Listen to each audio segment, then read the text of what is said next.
আসসালামু আলাইকুম। এখন শুনবেন সংবাদ শিরোনাম। দুর্ঘটনায় 4 জেলায় 7 জনের মৃত্যু। এর মধ্যে নরসিংদীতে প্রাণ গেছে এইচএসসি 2 পরীক্ষার্থীর পরিবারের আহাজারি। চেয়ার খোকসায় আধিপত্য বিস্তারকে কেন্দ্র করে 2 জনকে কুপিয়ে হত্যা। নরসিংদীতে ডাকাতদের অস্ত্রের আঘাতে 1 জনের মৃত্যু। এই আন্দোলনে ক্ষতিগ্রস্ত লক্ষ্মীপুর পৌর শহরে পুনঃস্থাপন হয়নি সিসি ক্যামেরা। অপরাধ নিয়ন্ত্রণে চ্যালেঞ্জের মুখে প্রশাসন বাড়ছে। সামান্য বৃষ্টিতেই জলাবদ্ধতার ভোগান্তি যশোর পৌর শহরে। একের পর এক প্রকল্পেও মিলছে না স্থায়ী সমাধান। সংস্কার কাজ চলছে দাবি কর্তৃপক্ষের। এতক্ষণ শুনছিলেন সংবাদ শিরোনাম। এখন শুনবেন সড়ক দুর্ঘটনায় প্রাণ গেছে 7 জনের। আর এর মধ্যে নরসিংদীতে পিকআপ ভ্যান চাপায় নিহত হয়েছে 2 এইচএসসি পরীক্ষার্থী। স্বজনদের হারিয়ে পরিবারগুলোতে চলছে শোকের মাতম। আর এইসব দুর্ঘটনায় আহত হয়েছেন বেশ কয়েকজন। তাদের উদ্ধার করে বিভিন্ন হাসপাতালে পাঠিয়েছেন স্থানীয়রা। এইচএসসি পরীক্ষার হল থেকে বেরিয়ে আনন্দের সাথে মোটরসাইকেলে বাড়ি ফিরছিল 2 বন্ধু স্বাধীন ও নাফিস। কয়েক মুহূর্তের ব্যবধানে সড়ক দুর্ঘটনায় নিভে গেল তাদের জীবনের আলো। স্থানীয়রা জানায়, নরসিংদীর শিবপুরে Shahid Asad collegiate girls school and কলেজে এইচএসসি পরীক্ষার কেন্দ্র ছিল স্বাধীন ও নাফিসের।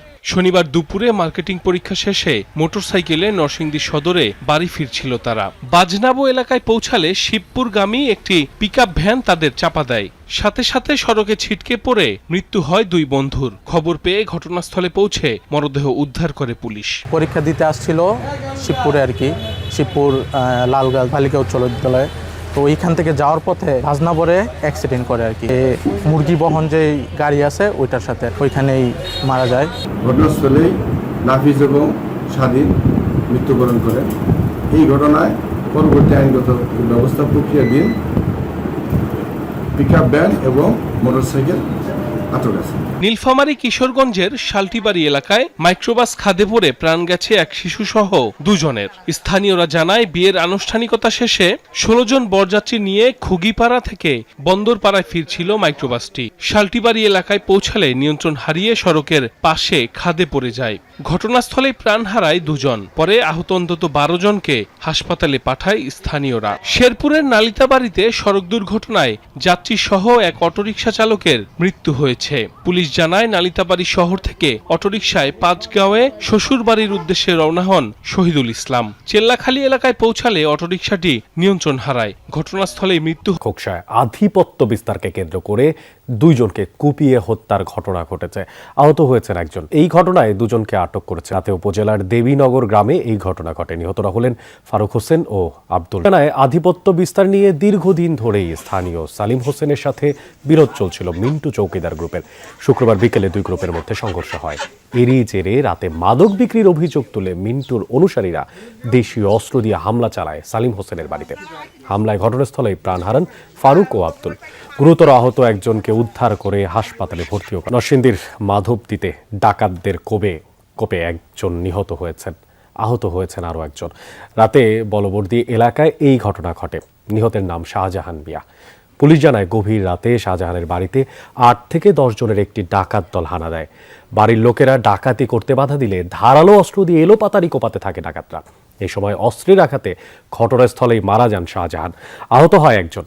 ঘরে থাকা নগদ অর্থ ও স্বর্ণালংকার লুট করে নিয়ে পালিয়ে চলে যায়। আধিপত্য বিস্তার নিয়ে দীর্ঘদিন ধরেই স্থানীয় সালিম হোসেনের সাথে বিরোধ চলছিল মিন্টু চৌকিদার গ্রুপের। শুক্রবার বিকেলে 2 গ্রুপের মধ্যে সংঘর্ষ হয়। এরই জেরে রাতে মাদক বিক্রির অভিযোগ তুলে মিন্টুর অনুসারীরা দেশীয় অস্ত্র দিয়ে হামলা চালায় সালিম হোসেনের বাড়িতে। হামলায় ঘটনাস্থলেই প্রাণ হারান ফারুক ও আব্দুল। গুরুতর আহত 1 জনকে উদ্ধার করে হাসপাতালে ভর্তি। রাতে উপজেলার দেবীনগর গ্রামে এই ঘটনা ঘটে। নিহতরা হলেন ফারুক হোসেন ও আব্দুল। আধিপত্য বিস্তার নিয়ে দীর্ঘদিন ধরেই স্থানীয় সালিম হোসেনের সাথে বিরোধ চলছিল মিন্টু চৌকিদার গ্রুপের। শুক্রবার বিকেলে 2 গ্রুপের মধ্যে সংঘর্ষ হয়। এরই জেরে রাতে মাদক বিক্রির অভিযোগ তুলে মিন্টুর অনুসারীরা দেশীয় অস্ত্র দিয়ে হামলা চালায় সালিম হোসেনের বাড়িতে। হামলায় ঘটনাস্থলেই প্রাণ হারান ফারুক ও আব্দুল। গুরুতর আহত 1 জনকে উদ্ধার করে হাসপাতালে ভর্তি। খোকসায় আধিপত্য বিস্তারকে কেন্দ্র করে দুইজনকে কুপিয়ে হত্যার ঘটনা ঘটেছে। আহত হয়েছেন একজন। এই ঘটনায় দুজনকে আটক করেছে। রাতে উপজেলা ও নিরাপত্তা ব্যবস্থা স্বাভাবিক রাখতে লক্ষ্মীপুর পৌর শহরে সিসি ক্যামেরা স্থাপন করেছিল। তবে আন্দোলনের সময় দুর্বৃত্তদের হামলায় অধিকাংশ ক্যামেরা ভাঙচুর হয়ে তা দীর্ঘদিন ধরে অচল রয়েছে। আর এতে করে অপরাধ নিয়ন্ত্রণে নানা ধরনের চ্যালেঞ্জের মুখে পড়েছে আইন শৃঙ্খলা রক্ষাকারী বাহিনীরা। স্থানীয়দের অভিযোগ, দ্রুত ক্যামেরাগুলো সচল না হওয়ায় শহরে বাড়ছে নিরাপত্তা। লক্ষ্মীপুরে প্রতিটি জায়গায় পিলারের সঙ্গে দৃশ্যমান ক্যামেরাগুলো 24-এর 4 আগস্টের আগেও সচল ছিল শহরের নিরাপত্তায়। 2016 সালে নজরদারি ও অপরাধ দমনে সিসি ক্যামেরাগুলো স্থাপন করে জেলা। তবে 4 আগস্ট ছাত্র জনতার আন্দোলনের সময় নাশকতা ও হামলার ঘটনায় দুর্বৃত্তরা শহরের বিভিন্ন স্থানের সিসি ক্যামেরা ভাঙচুর করে। এরপর থেকে কোথাও নেই ক্যামেরা, কোথাও নেই সংযোগ, আবার কোথাও ঝুলে আছে খালি বক্স। গত 2 বছরেও আর সচল হয়নি এই নজরদারির ব্যবস্থা। 4 আগস্টের পরে নিয়ে গেছে, ভাঙচুর করিয়া লাইছে বা নিয়ে গেছে সরাই ফেলাইছে। বিগত দিনেও লক্ষ্মীপুর শহরের মধ্যে সিসি ক্যামেরা ছিল। ওই সিসি ক্যামেরাগুলো বিভিন্ন কারণে আজকে লক্ষ্মীপুর শহরের মধ্যে নাই। প্রশাসনের কাছে আমরা এই দাবি জানাই যেন লক্ষ্মীপুর শহরের মধ্যে সিসি ক্যামেরা স্থাপন করা হয়। স্থানীয়দের দাবি, ক্যামেরাগুলো অচল থাকায় বাড়ছে চুরি, ছিনতাই সহ নানা অপরাধ। অপরাধীদের শনাক্ত করাও কঠিন হয়ে পড়ছে আইন শৃঙ্খলা বাহিনীর জন্য। এতে নিরাপত্তাহীনতায় ভুগছে শহরবাসী। সিসি ক্যামেরা ধরা যায় চোর, ডাকাত, খুনি, এগুলো ব্যবসায়ীদের সুবিধা। একটা বিভ্রান্ত সৃষ্টি আছে, মানুষের আতঙ্ক আছে, থাকাটা উচিত। সিসি ক্যামেরা থাকার কারণে খুব ভালো ছিল। অপরাধ করার ক্ষেত্রে অপরাধী কয়েকবার ভাবতো, ভেবেচিন্তে অপরাধ করার জন্য অগ্রসর হতো।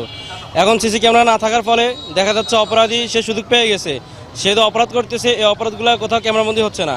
বিভিন্ন স্থানে অপরাধ প্রবণতা বৃদ্ধি পেয়েছে। আমরা চাই সরকারি উদ্যোগে, সরকারি প্রতিষ্ঠানগুলো এবং পৌরসভার উদ্যোগে বিভিন্ন গুরুত্বপূর্ণ সড়কে সিসি ক্যামেরা প্রতিস্থাপন করে এই শহরকে অপরাধ মুক্ত করা হোক। জনপ্রতিনিধিরাও বলছে আইন শৃঙ্খলা। বর্ষা মৌসুমেই দুর্ভোগ পোহাতে হয় যশোর পৌরবাসীর। অভিযোগ, বেহাল ড্রেনেজ ব্যবস্থার কারণে সামান্য বৃষ্টিতেই তলিয়ে যায় শহরের গুরুত্বপূর্ণ রাস্তাঘাট। জলাবদ্ধতা নিরসনে পৌরসভা একের পর এক প্রকল্প হাতে নিলেও মিলছে না স্থায়ী কোনো সমাধান। তবে পৌর কর্তৃপক্ষের দাবি, পানি নিষ্কাশনের জন্য খাল খনন ও ড্রেন সংস্কার কাজ চলমান রয়েছে। সামান্য বৃষ্টিতেই জলাবদ্ধতায় স্থবির হয়ে পড়ে জনজীবন। হাঁটু সমান পানিতে চলাচলে চরম দুর্ভোগে পড়তে হয় এলাকার বাসিন্দাদের। বছরের পর বছর একই সমস্যার পুনরাবৃত্তি হলেও মিলছে না স্থায়ী সমাধান। 14.72 বর্গ কিলোমিটার এলাকায় 9টি ওয়ার্ড নিয়ে গঠিত প্রথম শ্রেণীর যশোর পৌরসভা। জনসংখ্যা 4,47,914 জন। বাসিন্দাদের অভিযোগ, অপরিকল্পিত নগরায়নের কারণে প্রতি বর্ষা মৌসুমেই দুর্ভোগ পোহাতে হয় তাদের। বেহাল ড্রেনেজ ব্যবস্থার কারণে সামান্য বৃষ্টিতেই তলিয়ে যায় শহরের টিবি ক্লিনিক মোড়, শঙ্করপুর সহ বেশ কয়েকটি এলাকা। পানি ঢুকে পড়ে বাসাবাড়ি ও ব্যবসা প্রতিষ্ঠানেও। রাস্তাঘাট করেছে আরো বেশি খারাপ অবস্থা। রাস্তাঘাটে আগে এত পানি হতো না, এখন যে পরিমাণ পানি ঘরের ভিতরে ঢুকতেছে। 1 থেকে 1.5 ঘন্টা বৃষ্টি হলেই আমরা পানিতে ডুবে যাই।